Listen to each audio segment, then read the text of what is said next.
I love asparagus. It makes this dish very special. I remember my father used to grow these with tremendous care. I've tried to grow it, and as soon as you get weed in it, you're in trouble. I've never been successful, so therefore I go and buy it from a farm shop nearby. Start by seasoning 6 chicken breasts and seal them in a hot pan with 25 grams of melted butter and a tablespoonful of oil. All I'm doing with these chicken breasts is getting them golden brown on each side, but in no way are they done in the middle. That's exactly what I'm looking for.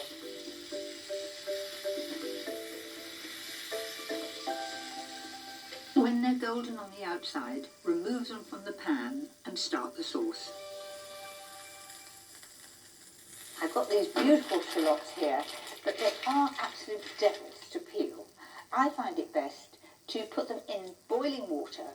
It just loosens the skin, and so that's exactly what I'm going to do. I've got a pan over here, and it's a very good tip if you're doing pickled onions. You know those little onions that take ages to peel? So I'm going to leave that off the heat for about 5 or 10 minutes. Rinse them under cold water and off comes the skin. Then cut the shallots into quarters to fry. I'm using the same pan. Not only does it save the washing up, but you do get the flavour of the chicken juices.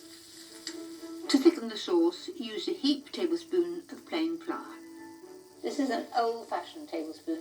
Measure it carefully if you like, 30 grams, but I promise if I put that on the scales, that's what it'll be. So in the bowl, combine the flour with some of the 400 ml of cold chicken stock. I'm going to make that really, really smooth.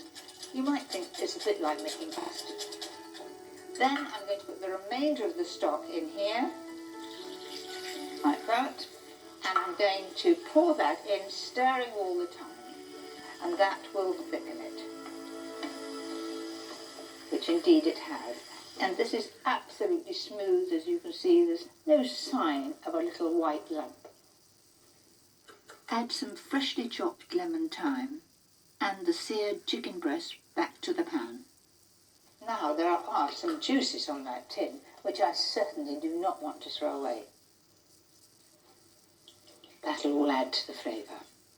On with the lid and leave that to cook for about 20 minutes on a very low heat, and keep your eye on it, and it should have just a gentle bubble from time to time. Next, the asparagus. So to start with, take the asparagus and it will break where it's tender.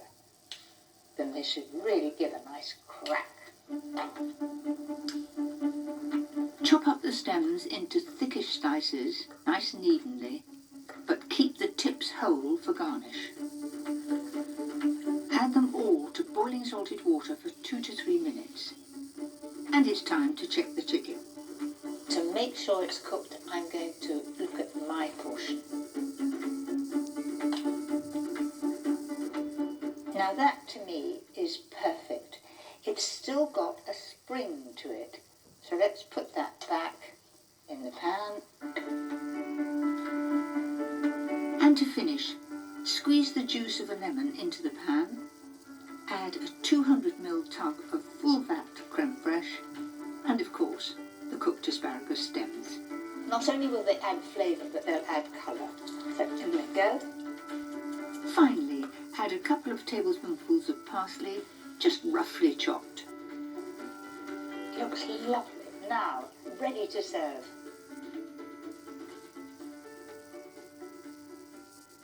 There are those that like a lot of sauce, and I'm married to a gravy man, so all my recipes have quite a lot of sauce. Well, the smell is delicious.